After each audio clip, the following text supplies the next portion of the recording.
Good morning, everybody. Today we are going to talk about our organization of data, a very interesting topic. Next Sunday, we shall have a test till this chapter 1, 2, 3. That is introduction, your collection of data, and organization of data. Yes. See, what is organization of data? अगर आप एक medical store पे जाते हो तो आप देखते हो कि आपका जो मेडिकल स्टोर वाला है वो छोटी से छोटी मेडिसिन आपको 1 मिनट में पकड़ा देता है। उसको पूरा पता होता है कि मेरी मेडिसिन कहाँ पड़ी हैं, किस तरीके से पड़ी हैं, कहाँ पे कौन सी वाली रखी हुई है। ठीक है। So he is able to find out things because वो उसने ऑर्गेनाइज्ड वे में रखी है। अगर उसने ऑर्गेनाइज्ड वे में नहीं रखी होती तो उसको वो चीज़ नहीं मिलती। उसने ऑर्गेनाइज्ड वे में रखी है, इसीलिए वो इन चीज़ों को फाइंड आउट कर पा रहा है। So organisation of data means arranging figures in a systematic manner. घर पे क्या होता है, जैसे अगर आप अपनी किचन में काम कर रहे हैं, आपको सब कुछ पता होता है कौन सी चीज़ कहाँ पड़ी है, आपके लिए काम करना बड़ा इजी होता है। लेकिन आप किसी अननोन पर्सन की किचन में काम करने लगते हैं, आपको बहुत डिफिकल्टी आती है क्योंकि आपको उसकी ऑर्गेनाइजेशन का आइडिया नहीं है कि उसने आइटम्स को किस सेंस में ऑर्गेनाइज किया हुआ। तो सिमिलरली जब हम डाटा कलेक्ट करते हैं वो बड़ा ही हैफेजार्ड डाटा होता है, फिर हमें उसको ऑर्गेनाइज करना पड़ता है, right. So this is what the thing is कि जब तक डाटा आपका वेल ऑर्गेनाइज नहीं है तब तक आप उससे कुछ भी मीनिंग नहीं निकाल सकते। जैसे मान लो मैंने टेस्ट लिया, बच्चों ने टेस्ट दिया, मैंने चेक किया, बंडल मेरे हाथ में है, लेकिन उस बंडल से मुझे कुछ भी पता नहीं चलेगा। जब मैं एक लिस्ट बनाऊंगी, वो लिस्ट मुझे बताएगी हाँ इसके हाईएस्ट आए, इसके लोएस्ट आए, इतने बच्चे पास हुए, इतने फेल हुए। Everything I will get to know only once I get the list in my hand. Is it clear so far? May I proceed further? Arshia, Pratham, Japneet, Yashasvi. Yes, ma'am. Japneet, Pratham, Yashasvi.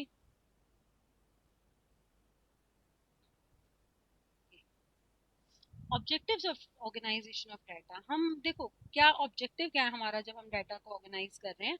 We want to make it attractive and impressive, simple and understandable. We want to make it comparable.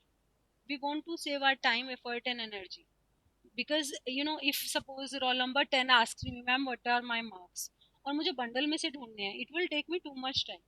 लेकिन list मेरे हाथ में है, कोई भी बच्चा मुझसे पूछ ले मैम मेरे कितने आए, मैम हाईएस्ट किसके आए, आई कैन इजीली टेल। तो data has to be organised. Haphazard manner का जो डाटा होगा उससे आप कुछ भी कंक्लूड नहीं कर पाओगे। तो सबसे पहले हम डाटा को ऑर्गेनाइज करते हैं। उसके लिए पहला स्टेप है क्लासिफिकेशन। क्लासिफिकेशन देखो, हम कहते हैं क्लास 8, क्लास 9। क्लास का मतलब क्या है? या हम कहते हैं अपर क्लास, लोअर क्लास, है ना, या हम कहते हैं एजुकेटेड क्लास, इलिटरेट क्लास, या हम कई बार बोलते हैं रूरल क्लास, अर्बन क्लास। या कहते हैं ये मेरी क्लास का बंदा नहीं है, मैं अपनी क्लास वालों से बिहेव करती हूँ। तो ये क्लास का एग्जैक्ट मीनिंग क्या है? क्लास वर्ड बना है क्लासिफिकेशन से। क्लासिफिकेशन का मीनिंग होता है कि एक टाइप, जो सिमिलर टाइप के लोग हैं उनको एक ग्रुप में डाल देना। ठीक है, जो एक तरह के लोग हैं उन्हें एक ग्रुप में डालना, that is called classification. So classification is an ordered set of related categories used to group data according to its similarities. यानी कुछ आइटम्स में सिमिलैरिटीज थी, on the basis of that similarity हमने उन्हें एक ग्रुप में डाल दिया। It consists of codes and descriptors and allows survey responses to be put into meaningful categories in order to produce useful data. Like academic purpose के लिए हम लोग क्लासेस बना देते हैं 1 to 12, लेकिन जोग्राफिकल पर्पस के लिए जब हमें बस रूट के लिए क्लासिफिकेशन करना होता है तो हम क्लास वाइज नहीं करते कि क्लास 1 बस नंबर 1 में जाएगी, क्लास 2 बस नंबर 2 में, नहीं। तब हम करते हैं कि हाँ द्वारका सेक्टर 14 के सारे बच्चे इस बस में जाते हैं, आपके गुड़गांव ये वाली रूट जाती है, जनकपुरी ये रूट जाता है। तो स्कूल बसेस का जो सिस्टम होता है वो ऐसे चलता है। तो वहां पर हमारा क्लासिफिकेशन का क्राइटेरियन जोग्राफिकल हो जाता है। ठीक है। इसी तरीके से अगर मुझे डांस के ग्रुप्स बनाने हैं तो मेरा क्लासिफिकेशन का क्राइटेरियन बदल जाएगा। तो अलग अलग क्राइटेरिया पे क्लासिफिकेशन किया जा सकता है। ठीक है। जब आप एक क्लासिफिकेशन करेंगे आपको ध्यान क्या रखना है? It should be conceptually sound. No, conceptually ये क्लियर होना चाहिए कि हाँ कौन सा किस कैटेगरी में आएगा। कैटेगरीज एग्जॉस्टिव होनी चाहिए। एग्जॉस्टिव माना कि जब मैं सबको कैटेगराइज करूं, सपोज मेरी 60 आइटम्स है, तो सबको कैटेगराइज करने के बाद भी मेरा सम टोटल 60 ही आना चाहिए। ये सबको इंक्लूड कर ले, ये सबको इंक्लूड करके चले। तो 60 अगर टोटल है तो आफ्टर क्लासिफिकेशन भी टोटल 60 ही रहे, तब हम कहते हैं उसे कि इट इज एग्जॉस्टिव। ठीक है, before classification and after classification.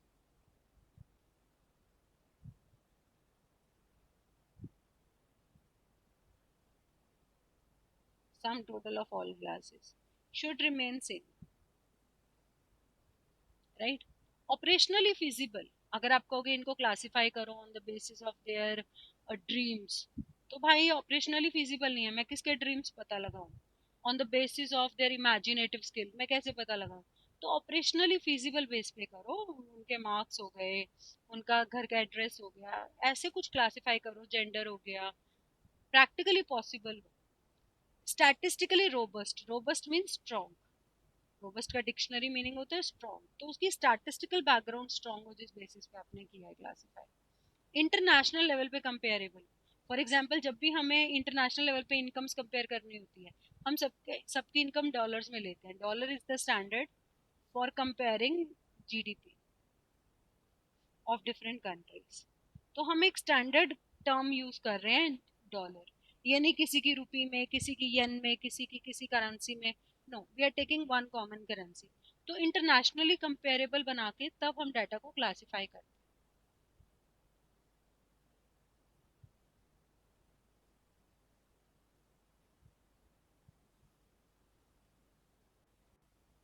Objective क्या है हमारे क्लासिफिकेशन के? वंस अगेन रॉ डाटा को एक सुटेबल फॉर्म में कन्वर्ट करना, उसकी कॉम्प्लेक्सिटीज को मिनिमाइज करना, डाटा के फीचर्स को हाईलाइट करना। कुछ पर्टिकुलर पॉइंट्स हैं जिन्हें हम लाइमलाइट में लाना चाहते हैं, सामने लाना चाहते हैं, तो वो आ जाएंगे। कंपैरिजन करना, इंफॉर्मेशन म्यूचुअल रिलेशनशिप्स डाटा की क्लियर करना।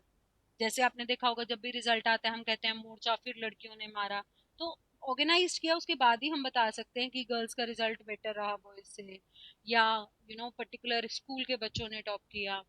तो हेल्प्स इन स्टैटिस्टिकल एनालिसिस। फिर फर्दर मीन मीडियन मोड भी तब निकलेगा, पहले क्लासिफाई होगा तब, राइट। आपका डाटा ऐसा होना चाहिए कि अनएम्बिगुअस हो, यानी कि बहुत ज्यादा जो है आपका ये उस तरीके से ना चले कि सर्टेन ना है, नहीं है, या इसके डबल मीनिंग निकल रहे हैं। जैसे मैं मान लो बच्चों को बोलूं जो जो है 5 किलोमीटर के डिस्टेंस पे रहते हैं, वो बच्चे रूट नंबर 4 में जाएंगे, बट 5 किलोमीटर का distance towards east west south north what, तो ये आपका आप वेग टर्म बोल रहे हो। आप ऐसे बोलो कि हाँ सेक्टर 14 और 18 के बच्चे रूट नंबर 5 से जाएंगे, तो समझ आता है। लेकिन आप अगर ऐसे बोलोगे तो वो समझ में नहीं आएगा कि हाँ 5 किलोमीटर की रेडियस से जो बच्चा आता है। It should be stable, overlapping नहीं होनी चाहिए। ओवरलैपिंग माना मैं बोलूँ सारे सिख, सारे बॉयज जो हैं रूट नंबर 1 में जाएंगे और सारे सिख रूट नंबर 2 में जाएंगे। अब जब नीत कंफ्यूज है कि मैं बॉय हूँ रूट नंबर 1 में जाना चाहिए, और मैं सिख भी हूँ तो रूट नंबर 2 में जाना चाहिए, तो भाई क्लियर करो। ऐसा नहीं होना चाहिए कि एक बच्चा दो क्लासेस को बिलोंग कर रहा हो और वो कंफ्यूज हो जाए कि whether I belong to class 1 और क्लास 2। तो ओवरलैपिंग नहीं होनी चाहिए कि एक आइटम दो क्लासेस को बिलोंग करे, ऐसा कैटेगराइजेशन नहीं चलता है। Classification should be according to purpose of inquiry. जैसे देखो मुझे एकेडमिक्स के लिए करना था तो मैंने 1 2 3 4 12 तक क्लास बनाई। मेरा पर्पस था ट्रांसपोर्टेशन, तो मैंने जोग्राफिकली किया। अगर मेरा पर्पस होता कि मुझे ये देखना है स्कूल ने पिछले 10 साल में कितना ग्रो किया है, तो मैं बेसिस ऑफ टाइम करती कि 2010 में इतने बच्चे थे, 11 में इतने, 12 में इतने, and so on. Mathematically it should be accurate. सारा क्लासिफाई होने के बाद जब आप सम टोटल करो तो उतना ही आना चाहिए जितनी आपकी फ्रीक्वेंसी थी। तो it should B mathematically accurate. Flexible होना चाहिए कि जब भी आप इसको मॉडिफाई करना चाहो, कुछ इसमें नया इंट्रोड्यूस करना चाहो, आप कर सकते। ठीक है। टाइप्स अगर हम देखें, देयर आर 4 टाइप्स। यहाँ से आपका प्रैक्टिकल एक्चुअली शुरू होता है, जहाँ जिस पे क्वेश्चन आ सकता है। क्वेश्चन का पहला पे अभी टॉपिक आया है कि हाँ ये मैम पूछ सकती है हमसे। स्पाटियल का एक और नाम है geographical, please take a note of it. Types of classification heading दीजिए और फिर नोट करिए that there are 4 types of classification. और कैसे नोट करोगे? जैसे मैं कर रही हूँ, you will note it like this: spatial, also known as geographical, और इसके आगे लिख दोगे classification on the basis of area. जब हम एरिया वाइज क्लासिफाई करते हैं तब हम बोलते हैं स्पार्जी। ठीक है। Quantitative, quantitative is classification on the basis of numbers.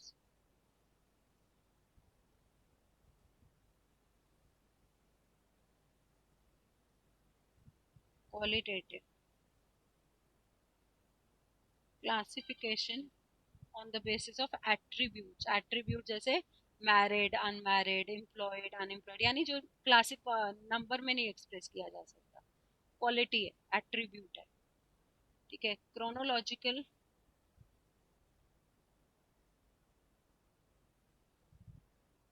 It is on the basis of time कि कोई चीज 1951 में इतनी थी, 61 में इतनी हो गई, 71 में इतनी हो गई, तो टाइम के बेसिस पे कर रहे हो तो क्रोनोलॉजिकल, एरिया वाइज कर रहे हो तो जोग्राफिकल, क्वांटिटी पे कर रहे हो तो क्वांटिटेटिव, एट्रीब्यूट्स पे कर रहे हो तो qualitative. These are four types of classification. Please take a note of it and write in chat box when you are done.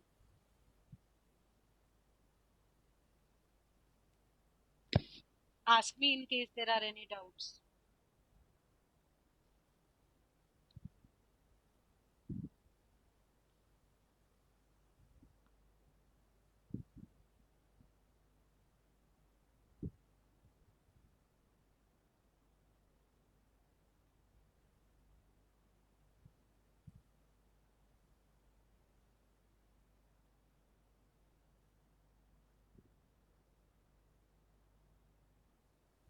As I you join the meeting.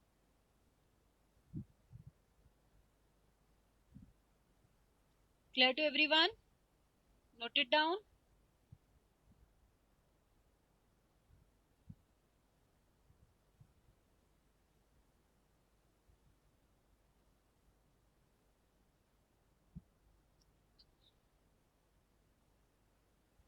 Qualitative एक बार दोबारा बता दो। Qualitative में बेटा हम क्वालिटीज लेते हैं बंदे की। क्वालिटीज कई तरह की हो सकती हैं। कोई भी चीज जिसे आप नंबर्स में एक्सप्रेस नहीं कर सकते वो आपकी क्वालिटी है। Male female, married unmarried, employed unemployed, literate illiterate, Facebook user non Facebook user, morning walker non morning walkers, it may be anything, honest dishonest, beautiful ugly, anything. When you are categorizing on such basis it is called qualitative. Color, your designation, pgt, tgt, teacher, doctor, lawyer, all these are qualitative. They are not numbers, not their areas, not their time. So आप ये तीन चीज छोड़ दीजिए, number, area और time, जो बच गया सब क्वालिटेटिव। क्लियर हुआ?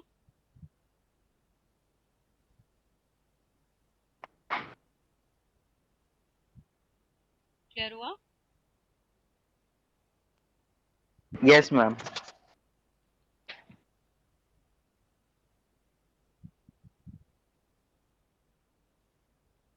Spartial or geographical, it is on the basis of area. Example is Punjab, Haryana, Delhi, Kerala, and literacy rate is given, right? Then chronological on the basis of time like 1951, 73 to 74 and so on. Quantitative like less than 10,000 इतने लोगों की income है, 10 to 50 इतने percent population की है and so on. Qualitative like workers in a factory, male female, उसमें union member इतने, non union इतने. So if somebody asks you to classify, give an example also you can. Okay.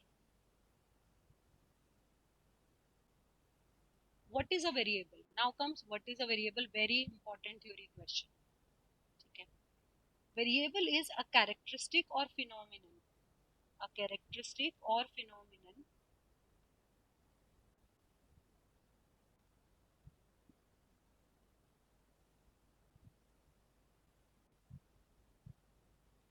Variable, देखो term ही क्या है, variable mean something which varies time to time, place to place, time to time, situation to situation, person to person.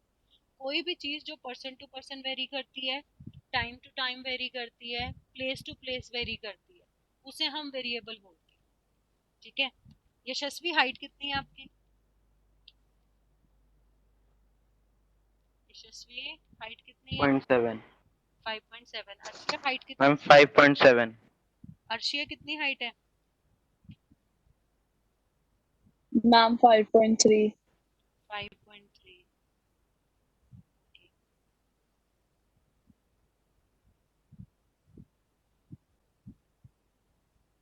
हाँ जी, जपनीत कितनी height है?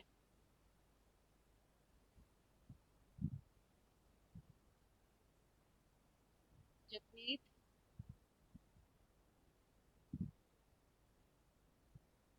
चलो assume कर लेते हैं 5.8। 5.9 ही इज टाइपिंग।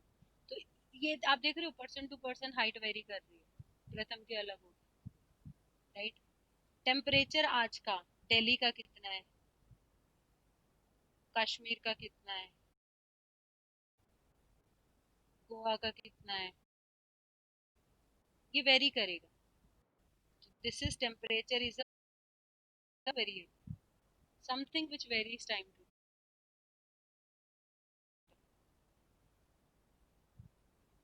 ठीक है। यहाँ पे ये वेरी कर रहा था पर्सन टू पर्सन, यहाँ ये वेरी कर रहा है place to place. Temperature vary करता है in the month of January, February and so on, तो time to time, right. So it may vary person to person, place to place, time to time, even situation to situation. जैसे India में unemployment rate, India में unemployment rate जो है lockdown से पहले इतना नहीं था जितना अभी है। तो situation to situation also things vary. Getting it?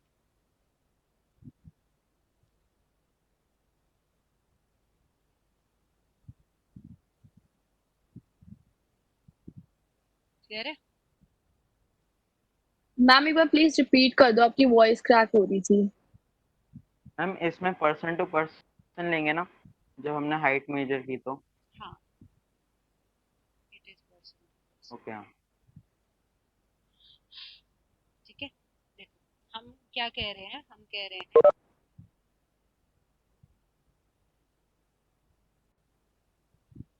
हैं that variable is something which varies on four bases। Variable word का मतलब है vary plus able, means which is capable to vary, जो वेरी होने की ताकत रखता है। और कैसे वेरी करेगा, या तो वो टाइम टू टाइम वेरी करेगा, ठीक है, या वो प्लेस टू प्लेस वेरी करेगा, ठीक है, या वो सिचुएशन टू सिचुएशन वेरी करेगा, ठीक है, या फिर वो जो है टाइम टू टाइम हो गया, पर्सन टू पर्सन वेरी करेगा। यानी चार तरीके से वो वेरी कर सकता है, समझ गए? जैसे हम कभी भी स्टैटिस्टिक्स में ये स्टडी नहीं करेंगे कि एक बंदे की नोज कितनी है, हमें पता है सबकी एक ही नोज होती है, तो ये कभी वेरिएबल नहीं है कि हमारी नोज कितनी है। हम वो स्टडी करते हैं जो चीज़ वेरी करे, जो चीज़ वेरी नहीं करती वो क्या स्टडी करनी। सबकी दो किडनी है, इस पे क्या स्टडी करें, सबकी एक ही नाक है, क्या स्टडी करें। हम स्टडी करते हैं वो वेरिएबल जो वेरी करते हैं। तो हमारे वेरिएबल जो वेरी करते हैं they are height, weight, temperature, income, intelligence, beauty, ये सब वेरिएबल्स। क्लियर हुआ? क्लियर हुआ? मैम अनायका, हम लोगों ने ऑर्गेनाइजिंग शुरू किया है, we are talking about variable क्या होता है। और जो आपका मिस हुआ है वो आप फिर Oh, रिकॉर्डिंग में सुनना, आपने लेट ज्वाइन किया, ठीक है, मैंने record okay, ma'am. Yes, ma'am. Okay. Okay. Discrete and continuous variable. Discrete variable अब देखो क्या होता है। डिस्क्रीट वेरिएबल होता है जो ना आफ्टर एन इंटरवल वैल्यू लेगा। डिस्क्रीट वेरिएबल इज, मैं यहाँ पे अगर देखो अंडरलाइन करूँ, विच इंक्रीजेस इन जंप्स और इन कंप्लीट नंबर्स। यानी उसकी वैल्यू पॉइंट में नहीं हो सकती, उसकी वैल्यू फ्रैक्शनल नहीं हो सकती। जैसे मैं बोलूँ number of kids in a family, तो नंबर ऑफ किड्स या तो 1 होंगे या 2 होंगे या 3 होंगे या 4 होंगे। ऐसे तो नहीं कह सकते in a family there are 4.85 kids, कह सकते हो? बोलो। ऐसे कह सकते हो in a family there are 4.85 kids. No. ठीक है, तो ऐसे वेरिएबल जो सिर्फ कंप्लीट वैल्यू लेंगे उन्हें हम बोलते हैं डिस्क्रीट वेरिएबल्स। जैसे number of machines, workers in a factory, ये कंप्लीट नंबर ले सकते हैं, ये कभी पॉइंट में नहीं हो सकता। और ऐसे वेरिएबल जो कोई भी वैल्यू ले सकते हैं पॉइंट में, कहीं भी, किसी भी रेंज में, उसे बोलते हैं कंटिन्यूअस वेरिएबल। कंटिन्यूअस वेरिएबल के लिए हम बनाते हैं कंटिन्यूअस सीरीज, जो अभी हम इस चैप्टर में करेंगे। और डिस्क्रीट वेरिएबल के लिए हम बनाते हैं डिस्क्रीट सीरीज। जैसे अभी एक बंदे का वेट है, जैसे अभी मान लो मैं वेट मेजर कर रहा हूँ, इट में बी 75.834 kg, कितना भी हो सकता है मेरा weight. My height can be 155.34 centimetre, कितनी भी हो सकती है मेरी हाइट, पॉइंट में भी हो सकती है। लेकिन आप मेरे से पूछोगे कि मैम आपके घर में कितनी वॉशिंग मशीन है, तो या तो मैं बोलूंगी एक है, या मैं बोलूंगी दो है, या मैं बोलूंगी तीन है। मैं ये तो नहीं बोल सकती 2.5 वॉशिंग मशीन है मेरे घर में। आप मुझसे पूछोगे मैम आपके पास लैपटॉप कितने हैं आपकी फैमिली में, तो मैं बोलूंगी या तो 2 या तो 3 या 4।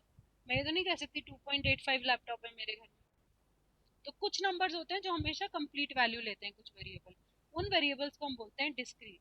और कुछ नंबर्स होते हैं जो आपकी कुछ भी वैल्यू ले सकते हैं, उसे हम बोलते हैं कंटिन्यूअस। क्लियर हुआ? क्लियर हुआ?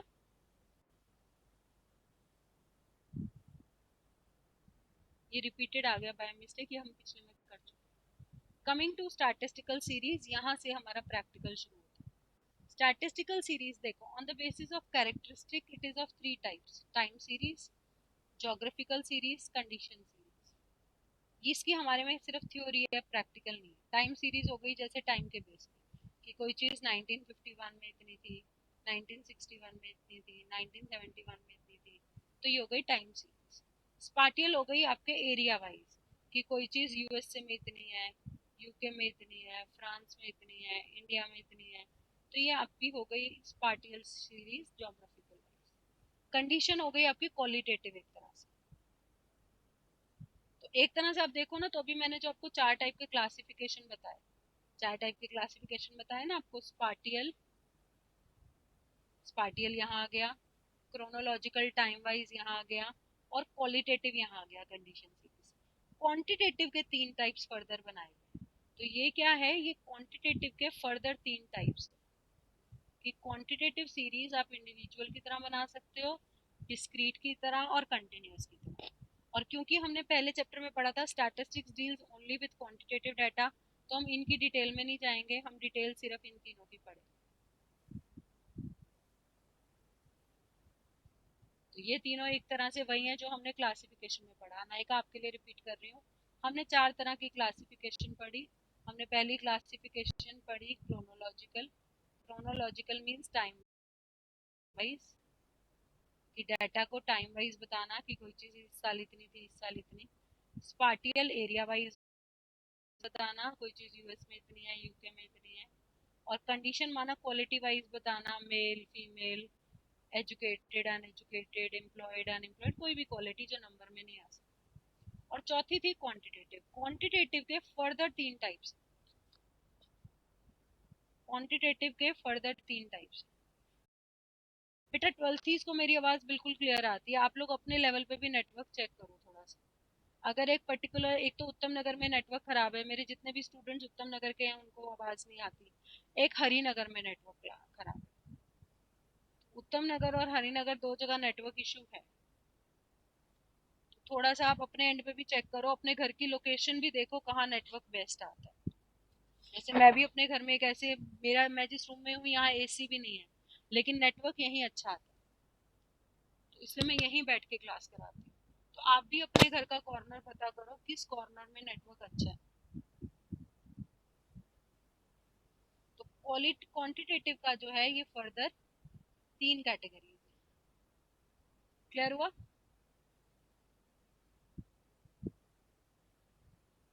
क्लियर हुआ? Yes, ma'am. बाकी मैं हर क्लास रिकॉर्ड भी किया करूंगी और क्लास के बाद भेज दिया करूंगी, ताकि बाई चांस किसी को कहीं कोई हर्डल आई है तो वो उतनी क्लास सुन ले। तो आज से यहाँ से अब हम प्रैक्टिकल शुरू कर रहे हैं। इंडिविजुअल सीरीज पे एग्जाम में क्वेश्चन नहीं आता, बस समझ लेते हैं हम कैसे बनाते हैं। हमें ऐसे डाटा गिवन है, तो या तो इसको सीरियल नंबर दे दो 1 2 3 4, कुछ नहीं किया, सबके आगे सीरियल नंबर लगा दिया। दूसरा, इसको असेंडिंग ऑर्डर में सेट कर दो या डिसेंडिंग में। यहाँ डिसेंडिंग में किया, यहाँ मैंने असेंडिंग। तो इतना लड्डू सा क्वेश्चन टीचर देने वाली नहीं है, बट हमें करना है, सिलेबस में हमने कर लिया। डिस्क्रीट सीरीज से हमारा प्रैक्टिकल शुरू होता है। डिस्क्रीट सीरीज में हमें उतनी क्लासेस बनानी पड़ती हैं जितनी वैल्यूज है।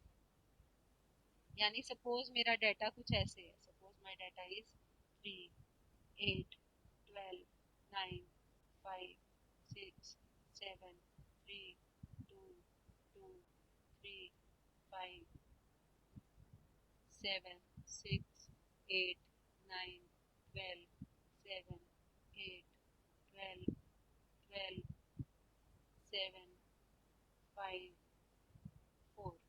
तो मैं देखूंगी मेरे कौन कौन से नंबर हैं, उतनी क्लासेस बनेंगी। तो मुझे 2 दिख रहा है, मुझे 3 दिख रहा है, मुझे 4 दिख रहा है, मुझे 5 दिख रहा है, मुझे 6 दिख रहा है, मुझे 7 दिख रहा है, 8 दिख रहा है, उसके अलावा मुझे 9 दिख रहा है, 12 दिख रहा है। तो मैं सबका बना के और फिर देखूंगी 3 कितनी बार रिपीट हो रहा है, 1 2, ऐसे करके मैं उसे टेली बार देती जाऊंगी। तो मैं जनरली बच्चों को कैसे सिखाती हूँ, देखो जनरली है ना, आप जैसे आपने क्लास बना ली 2 3 4 5 6 7 8 9 12, ये मेरी क्लासेस बन गई। तो आप पहला नंबर देखो 3, 3 के आगे एक टेली बार दे दो, तब आपसे कभी गलती नहीं होगी। अगला नंबर देखो 8, 8 के आगे एक टेली बार दे दो। अगला देखा 12, 12 के आगे एक, फिर 9, ठीक है, फिर 5, फिर 6। अगर आप ऐसे गिनोगे ना कि 3 कितनी बार आ रहा है, तो आपसे गलती हो सकती है।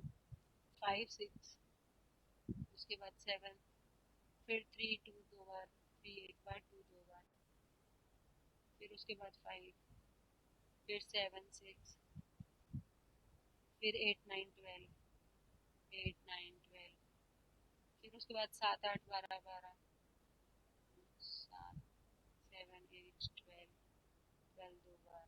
अगर जब पांचवा आता है ना, तब हम इसको ऐसे क्रॉस करते हैं,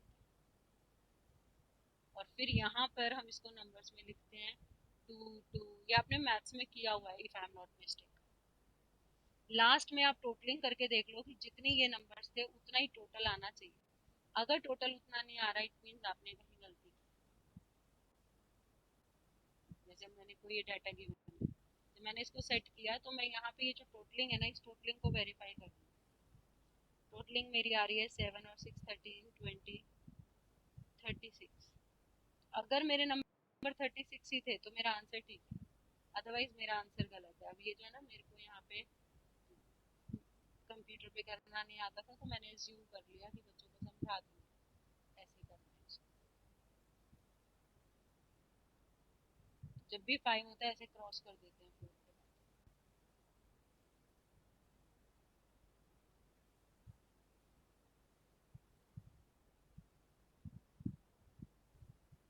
तो ये मेरे 36 नंबर है, अकॉर्डिंगली मेरा टोटल 36 आ रहा है, तो इट इज ओके। मैम आपकी वॉइस बहुत स्लो आ रही है। अभी बेटर है? यस। 12 थी, इसको तो ठीक आ रही थी आज, बिल्कुल अभी क्लास ली है उनकी। चलिए, अब आप इसमें से बनाइए, प्रैक्टिकल बनाइए डिस्क्रीट सीरीज। अभी आपके लिए मैं छोड़ रही हूँ, उसके बाद कंटिन्यूस भी पहले समझा देती हूँ, फिर आप ये करिएगा। कंटिन्यूस में क्या होता है, कंटिन्यूस में नंबर, कंटिन्यूस में कई टाइप की सीरीज है, इंक्लूसिव एक्सक्लूसिव मिड वैल्यू, ये सारी मुझे आपको करानी है, तब हमारा चैप्टर खत्म होगा। इंक्लूसिव में क्या होता है, हम लोग लेते हैं लाइक 0 to 9, 10 to 19, 20 to 29, तो 29 इसी में इंक्लूड होता है। लेकिन एक्सक्लूसिव ऐसे चलती है लाइक 0 to 10, 10 to 20, 20 to 30। तो इसमें ये जो 10 है ना, ये यहाँ एक्सक्लूड है, ये इंक्लूड है अगले वाले में, तो इसलिए इसका नाम पड़ा एक्सक्लूसिव सीरीज।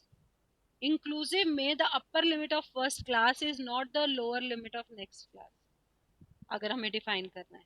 एक्सक्लूसिव में the upper limit of first class is the lower limit of next class. अभी फिलहाल मैं इंक्लूसिव और एक्सक्लूसिव करती हूँ खाली, बाकी बाद में करेंगे। इंक्लूसिव सीरीज देखो हमारी कैसी हो गई, ये है हम 7 का इंटरवल लेके इंक्लूसिव करते जाते हैं, 1 2 3 4 5, 1 2 3 4 5, 1 2 3 4 5, 8 हमारा अगले में आएगा। तो ऐसे करके बन गई हमारी इंक्लूसिव। एक्सक्लूसिव के लिए 0 to 7, 20 to 30, 1 to 3, 30 to 40। तो ये ध्यान रखना है कि 30 यहाँ नहीं आएगा, अगर 30 नंबर आया तो वो यहाँ आएगा, अगर 40 आया तो यहाँ नहीं आएगा, अगले में आएगा। यानी अपर लिमिट एक्सक्लूड होती है और लोअर लिमिट इंक्लूड होती है। This is what we have to keep in mind. तो इसी को हमने पहले किया है एक्सक्लूसिव से और फिर किया है इंक्लूसिव से। क्लियर हुआ सभी को? क्लियर हुआ? Yes ma'am, yes ma'am. Japneet is saying कि क्लियर नहीं हुआ। जपनीत देखो, ये डाटा मुझे गिवन है, मैं इसमें देखूंगी कि भाई सबसे छोटा नंबर कौन सा है। मुझे यहाँ पे सबसे छोटा नंबर दिखाई दे रहा है 23। फिर मैं देखूंगी सबसे बड़ा नंबर कौन सा है। मुझे फिलहाल सबसे बड़ा नंबर दिखाई दे रहा है 65। किसी को 65 से बड़ा दिख रहा हो तो मुझे बताना, ठीक है। अब मैं को इसकी क्लासेस बनानी है, मैं 5 5 की भी बना सकती हूँ, 10 10 की भी। यहाँ तो मुझे क्वेश्चन नहीं कह दिया 10 का इंटरवल, तो मैं इंटरवल ले लूंगी 20 to 30, 30 to 40, 40 to 50 and so on, ठीक है। फिर मैं देखूंगी 20 to 30 कितने आइटम्स है। तो 22 एक, 1 2, ये देखो ये 30 है ना, ये 20 to 30 में नहीं आएगा, ये 30 to 40 में आएगा, ये मुझे ध्यान रखना। तो 1 2 3 आइटम्स मुझे दिख रही है, तो मैं टेली बार दे दूंगी 1 2 3, यहाँ लिख दूंगी 3। 30 to 40 में 1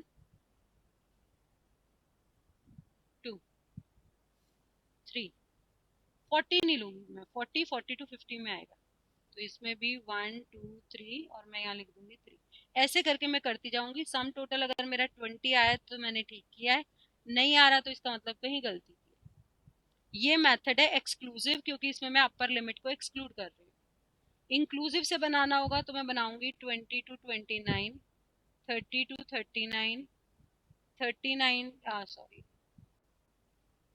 40 to 49, 50 to 59 and so on, 60 to 69, जो भी है। और फिर मैं यहाँ से ऐसे ही कैलकुलेट करके 1 2 3, 1 2 3 और इसके आगे लिखती जाऊँ। हाँ बिल्कुल होगा, 20 to 29 में 29 काउंट होगा, इसीलिए इसका नाम इंक्लूसिव है। ये अपर लिमिट को इंक्लूड करता है। 29 यहीं इंक्लूड होगा, अगले में तो 30 जाएगा।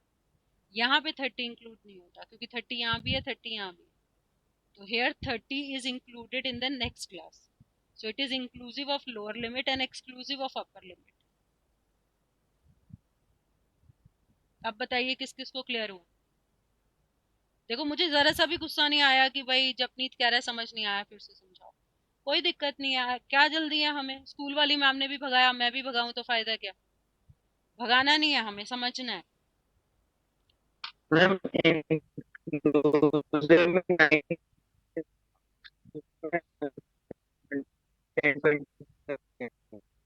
आपकी कोई आवाज मुझे समझ नहीं आ रही, टाइप इन चैट बॉक्स। आवाज आपकी कट रही है, मेरे ख्याल से सभी को कटी हुई सुनाई दे रही थी, किसी को समझ आई हो तो बोलो।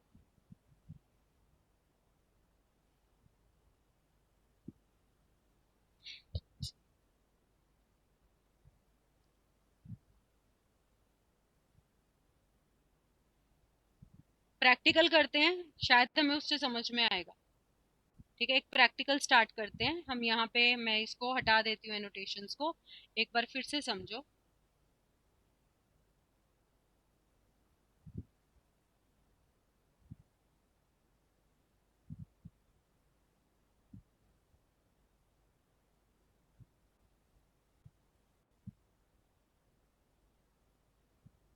मैं पूरा क्वेश्चन कर रही हूँ, आई होप तब आपको समझ में आएगा।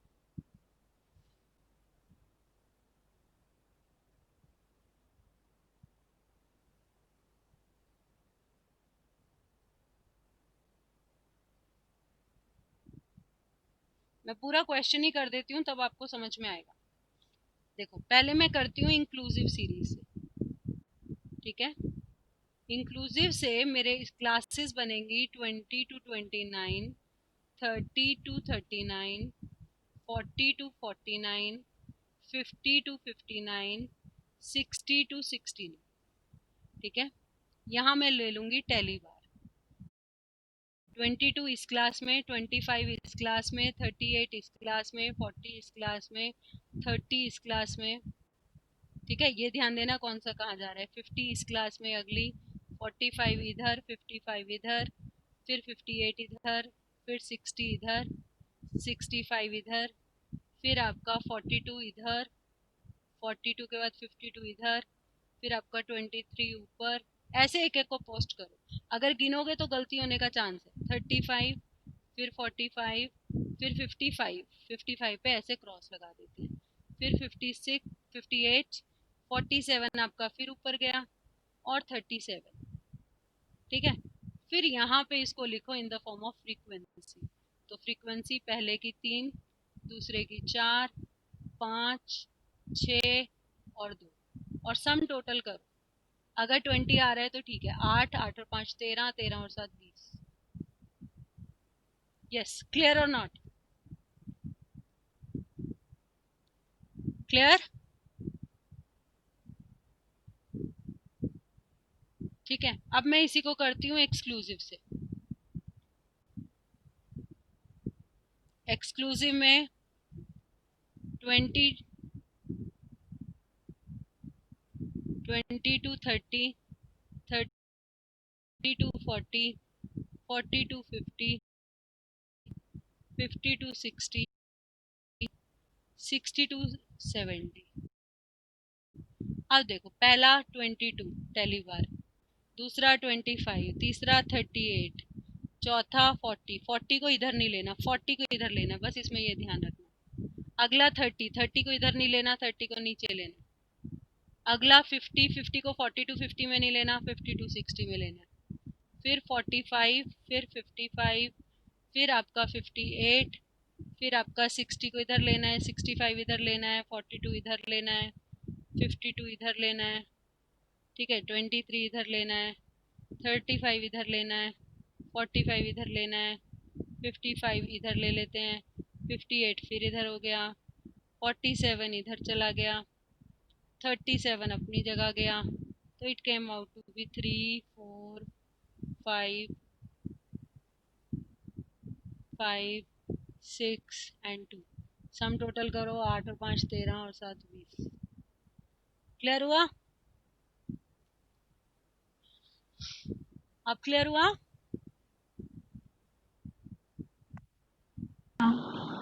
ठीक है, ऐसी मैं डिस्क्रीट भी एक बार करा देती हूँ प्रॉपर।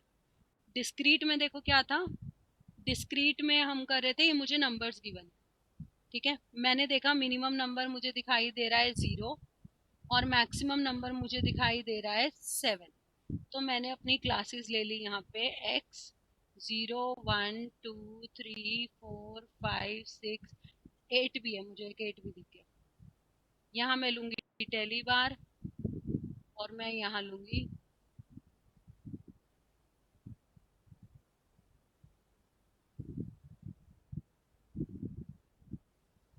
यहाँ मैं लूंगी frequency.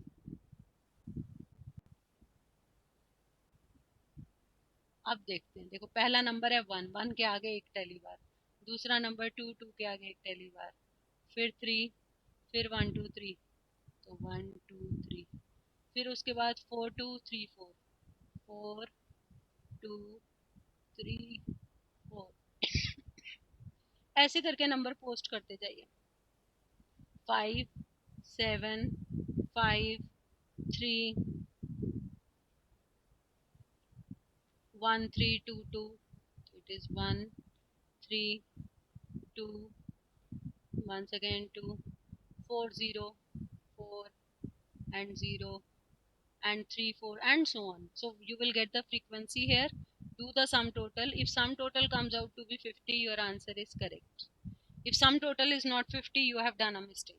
And remember, in case you have done a mistake, इसको दोबारा करो, गलती ढूंढने में टाइम वेस्ट मत करो, नहीं मिलेगी। गलती ढूंढने में टाइम वेस्ट मत करो, और मेरी मानो तो छोड़ दो फॉर द टाइमिंग, पूरा पेपर कर लो, आखिरी में आना इस पे। नहीं तो ये एक क्वेश्चन इतना टाइम खा जाएगा कि तुम्हारा कोई और 6 नंबर का 4 नंबर का क्वेश्चन छुड़वा देगा। मान लो इसमें गलती है भी, लेट अस सपोज हमारा जो है ना एक की फ्रीक्वेंसी गलत है, तो टीचर 4 नंबर का क्वेश्चन है आधा काट के मुझे 3.5 नंबर देगी। लेकिन अगर इसके चक्कर में मैं लगा रहा और मैंने जो है अपने 15 मिनट वेस्ट कर दिए, उस चक्कर में मेरा दूसरा कोई 6 नंबर का क्वेश्चन मिस हो गया, टाइम ही नहीं बचा, तो ये बेवकूफ़ी नहीं करनी, स्टैट्स में इस तरह की गलतियां नहीं करनी कि एक क्वेश्चन के पीछे ही लग गए। छोड़ दो उसको फॉर द टाइमिंग, आखिरी में आएंगे जितना टाइम बचेगा। और गलती से ऐसे गिनने तो बैठना मत कि 1 एक बार आ रहा है 2 बार आ रहा है, पक्का गलती होगी ऐसे। ऐसे तो बिल्कुल नहीं करना, डायरेक्ट पोस्टिंग करनी है एक एक नंबर की। अगर ऐसे गिनने बैठोगे 110% गलती होगी होगी, कोई नहीं रोक सकता गलती होने से। किस किस को क्लियर हुआ?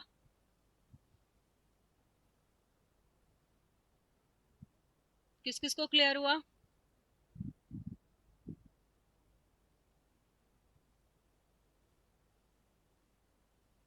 यशस्वी को क्लियर है? हाँ, सभी या तो बोलो या टाइप करो, तब मैं आगे बढ़ूंगी कि फिर हाँ चलो 2 क्लियर हो गए सभी। जपनीत को क्लियर है, अर्शिया, अनायका और यशस्वी। प्रथम का रिस्पॉन्स नहीं आया। प्रथम,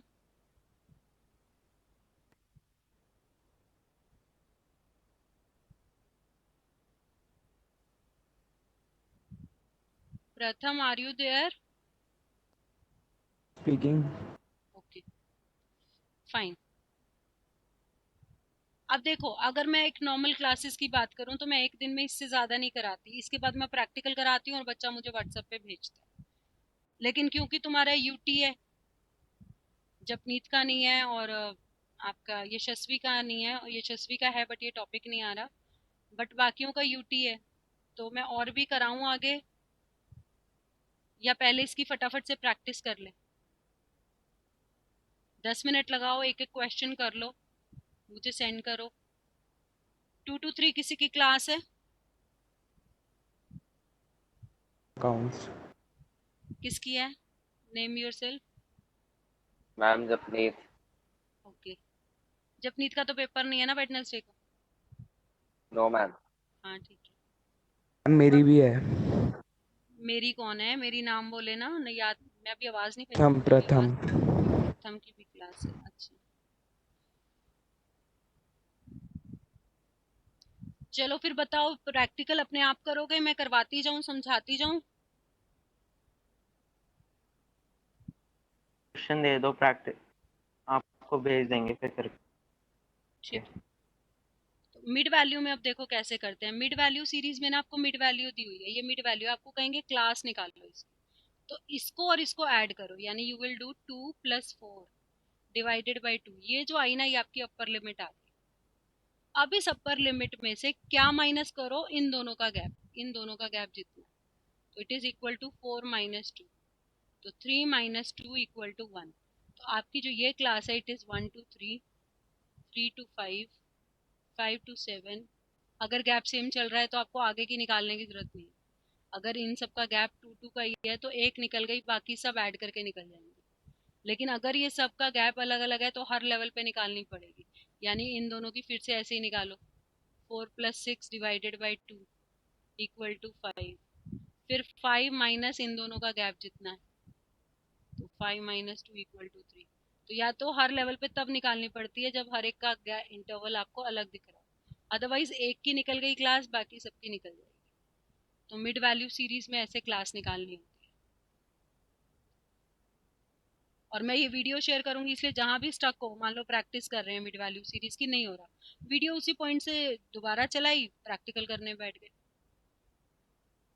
आज आपको इसका रिवीजन करना है। यूटी में ये मान के चलो, एक 6 नंबर का या एक 4 नंबर का क्वेश्चन इसमें से आएगा ही आएगा, 100%। क्लियर है इतना? आई एम रिपीटिंग, कैसे निकाला मैंने? मैंने दो क्लासेस को, सपोज मुझे ये वाली क्लास का इंटरवल निकालना है, तो मैंने इन दोनों को ऐड किया, 8 + 10 डिवाइडेड बाई 2, मेरे पास आ गई अपर लिमिट। अपर लिमिट से लोअर निकालने के लिए इन दोनों के डिफरेंस को माइनस कर दिया, तो 9 - 2 = 7, तो मेरी क्लास हो गई 7 to 9। समझ आया?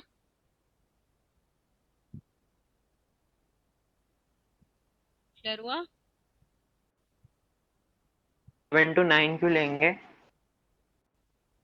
7 to 9 ही आ रहा है ना, 8 प्लस 7 to 9 का ही मिड पॉइंट 8 होता है ना, इन्होंने मिड पॉइंट दिया हुआ था। 8 plus 10 divided by 2, 18 divided by 2, 9 मेरी अपर लिमिट आई। उस 9 में से मैंने इन दोनों का डिफरेंस माइनस किया लोअर लिमिट निकालने के लिए।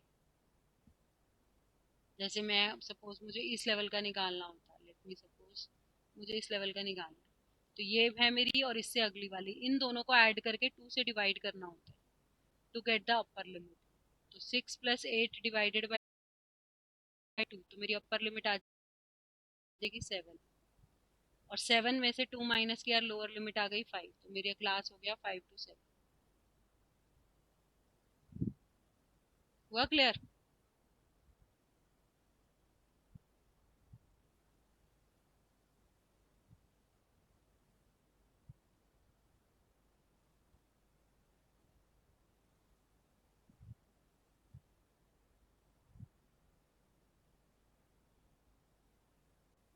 क्लियर हुआ बेटा?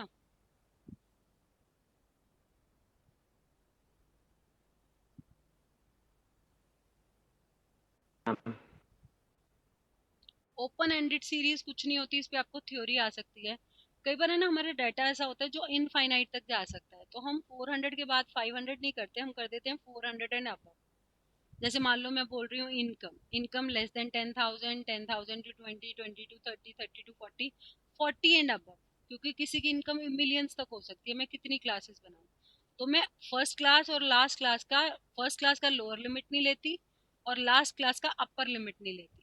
तो अगर मुझे डिफाइन करना है तो मैं कैसे डिफाइन करूंगी? You can take a note of it. Open ended series is a series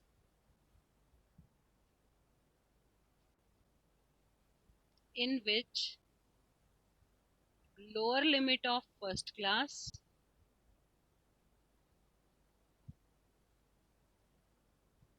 and upper limit of last class is missing.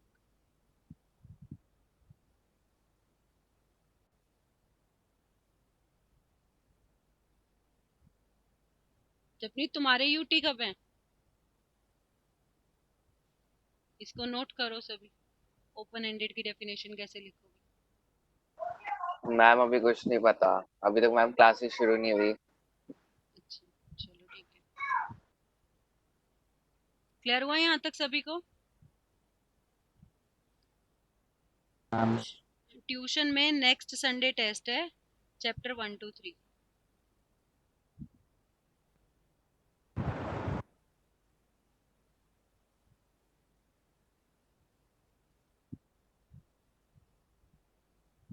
मैं मीटिंग एंड करके रीजॉइन करवा रही हूँ, 50 मिनट्स हुए हैं, तो ये